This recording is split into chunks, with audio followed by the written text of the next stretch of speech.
সুভাষিস দা, দেখুন খুব গুরুত্বপূর্ণ একটা মোড়ে এসে দাঁড়িয়েছে রাজ্যের রাজনীতি। মানে বিরোধী দল তো এই মুহূর্তে বলতে গেলে বিজেপি, মানে প্রধান বিরোধী দল। এবার সেই প্রধান বিরোধী দলের একেবারে তথৈবচ অবস্থা, কি করতে হবে কি করা যাবে না এই রকম ভাবনা চিন্তা যখন বিজেপির অন্দরে চলছে, সেই জায়গায় দাঁড়িয়ে কিন্তু একটা দেখা যাচ্ছে যে একটা ধোঁয়াশা তৈরি হয়েছে। মানে বিজেপি, বঙ্গ বিজেপি নেতৃত্ব কিভাবে চলবে সেইটা নিয়ে একটা ধোঁয়াশা তৈরি হয়েছে। আর সেই জায়গা থেকেই শুভেন্দু অধিকারী, যিনি বিজেপির মানে তৃণমূল থেকে বেরিয়ে আসার পর বিজেপির একেবারে প্রমিনেন্ট ফেস হয়ে উঠেছেন, সেই শুভেন্দু অধিকারী কি বিজেপির অন্দরে একটু চাপে মনে হচ্ছে? আপনার প্রাথমিক রিয়াকশন নেব, তারপর এক এক করে বিস্তারিত আলোচনায় আসবো। দেখুন, আমি যতটা ভারতীয় জনতা পার্টিকে দেখেছি একটা পলিটিক্যাল কমেন্টেটর হিসাবে বা স্টুডেন্ট অফ অ্যাপ্লাইড পলিটিক্স হিসাবে, সেটা হলো ভারতীয় জনতা পার্টি একটি অত্যন্ত সুবলিষ্ঠ একটি অর্গানাইজেশন এবং এটা এমন ভাবে কাজ করে যার প্রতিটা ডিভিশনের নিজস্ব একটা দায়িত্ব আছে। এবং আপনাদের যেরকম নিউজ চ্যানেলের বিভিন্ন ডিপার্টমেন্টের বিভিন্ন দায়িত্ব আছে, ইনাদেরও একটা দায়িত্ব আছে। এবং আমরা সবসময় বলি যে কোনো অর্গানাইজেশনে তাদের নিজস্ব এমপ্লয়ীদের বা তাদের নিজস্ব অ্যাসোসিয়েটসদের বা স্টেক হোল্ডারদের নিজস্ব একটা ভিউ পয়েন্ট থাকতেই পারে, এতে অসুবিধা কিছু নেই। এবং সেই ভিউ পয়েন্টটা নট নেসেসারিলি অর্গানাইজেশনের নিজস্ব পলিসির সাথে অ্যালাইন হচ্ছে, বাট যতক্ষণ না সেই ভিউ পয়েন্ট গুলোকে যখন আমি বিস্তারিতভাবে সংবাদ মাধ্যমের কাছে তুলে ধরছি এবং সেই ভিউ পয়েন্ট গুলো অ্যালাইনমেন্ট থেকে আলাদা হয়ে যাচ্ছে এবং সেটা দলীয়ভাবে সেই দলটার বা সেই অর্গানাইজেশনটার কোনো ক্ষতি করার একটা ইঙ্গিত দিচ্ছে, ততক্ষণ পর্যন্ত সেটা ততটাও ক্ষতিকর নয় যতটা এখন মনে হচ্ছে। সুতরাং আমার মনে হয় যে ঘটনাটা এখন বিজেপি বেঙ্গলের মধ্যে চলছে, সেটা হলো প্রথম বুঝে নেওয়া যে তারা আগামী বিজেপিকে বা আগামী দিনের বা বাংলার বিজেপিকে কিরকম ভাবে গঠনশীল ভাবে তৈরি করতে চাইছে, তারা আগামীর বিজেপির কর্মীদেরকে কিভাবে তারা সহযোগিতা করতে চাইছে, তারা আগামীর ন্যারেটিভ কি তৈরি করতে চাইছে। এই আগামী কথাটাকে আমি বারবার ব্যবহার করছি এবং এই আগামী হোক সূচনার কেন্দ্রবিন্দু। এইভাবে যদি ভেঙে ভেঙে আমরা না ভাবি, এরকম একটা করে স্টেটমেন্ট করে দিই বা একটা করে বিভিন্ন জিনিসকে ওনারা ঘোষণা করে দেন, সেটা কিন্তু ওনাদের দলের পক্ষে এবং ওনাদের মানে স্মল স্কেল এবং লার্জ স্কেল মাইন্ডসেটের পক্ষে কোনোদিনই সেটা খুব একটা কার্যকারী নয়।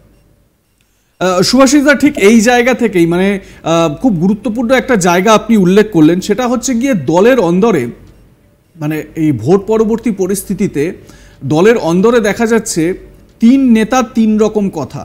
শুভেন্দু অধিকারী একরকম কথা বলছেন, সুকান্ত মজুমদার একরকম কথা বলছেন, দিলীপ ঘোষ বিভিন্ন সময় বিভিন্ন রকম কথা বলছেন।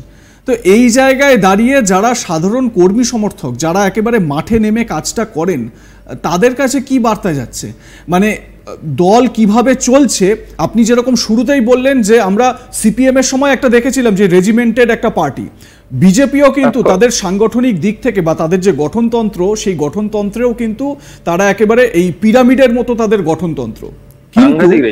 কিন্তু বিজেপির, বঙ্গ বিজেপির নেতাদের যে এই যে এক একজনের এক এক রকম বক্তব্য, তাতে করে সাধারণ কর্মীদের মনোবল তো ভাঙছে।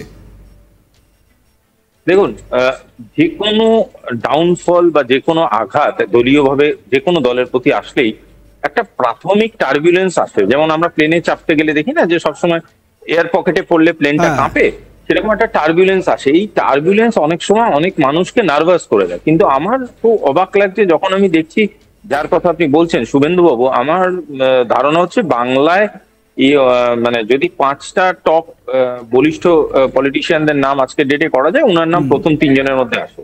তো সেই পলিটিশিয়ানকে যখন আমি দেখছি এই টার্বুলেন্সে পড়ে উনি একটু এমন কথা বলা বা এমন বিবৃতি দেওয়ার চেষ্টা করছে, যেটা প্রচার মাধ্যমে বলুন এবং সাধারণ মানুষের চোখে বলুন একটু হলেও ভুরু কোচকানোর কারণ, তখন আমার কোথাও কি একটা মনে হচ্ছে যে এই বার্তাগুলো উনি আরো একটু রক্ষণশীল ভাবে দিলে বা এই বার্তাগুলোকে দেওয়ার আগে উনি যদি আরো 5-25 ভেবে বলেন, তাহলে গ্রাউন্ড লেভেলের যারা কাজ করছে, একদম বুথের কর্মী, একদম ধরুন শক্তি কেন্দ্রের কর্মী বা একদম মন্ডল স্তরের কর্মী, তাদের কাছে তো ইনারা হলেন আইকনিক লিডার। তাদের কথাগুলোকে ইনারা মানে বাণীর মতো শোনে। সুতরাং তারা যখন কোনো কথা বলছে সেই কথাগুলোর কিন্তু আঘাতটাও ততটাই গভীরভাবে তাদের কাছে পৌঁছয়। আমার বারবারই মনে হচ্ছে যে একটু তাড়াহুড়ো হয়ে যাচ্ছে, একটু যদি উনি রক্ষণশীল ভাবে এগোন, এটা উনার রাজনৈতিক ভবিষ্যতের পক্ষেও ভীষণভাবে লাভদায়ক হবে। দেখুন, বিরোধী রাজনৈতিক পরিসরে একটা কথা ভীষণ প্রচলিত আছে, আপনিও এর আগে আমাদের সঙ্গে সাক্ষাৎকারে এটা বলেছেন, সেটা হচ্ছে অ্যাগ্রেসিভ ডিফেন্স। এই মুহূর্তে বিরোধী পরিসরে বিজেপির যা অবস্থান, যেমন আমি একটা উদাহরণ দিই আপনাকে, 21শে জুলাইয়ের সভা আমরা দেখলাম, তৃণমূল কংগ্রেসের মেগা ইভেন্ট প্রত্যেক বছর, এবং এই 21শে জুলাই নিয়ে নানান রকম কথা হতে পারে, মিম ছড়ায়, বিরোধীরা তারা সরব হন, ডিম ভাতের কর্মসূচি বলেন, নানান রকম কর্মসূচি বলেন, কিন্তু তৃণমূল কংগ্রেস কিন্তু তাদের এই 21শে জুলাইয়ে তারা ফোকাস থাকেন। 21শে জুলাই থেকে তাদের যা বক্তব্য বলার, মমতা বন্দ্যোপাধ্যায় দলনেত্রীর যা বক্তব্য বলার সেগুলো তিনি বলে দেন, এবং সেই মতো দল কিন্তু কাজও করে। এখনো পর্যন্ত আমরা যদি ভোট বাক্সের নিরিখে দেখি তাহলে কিন্তু সেটা সাকসেসফুল।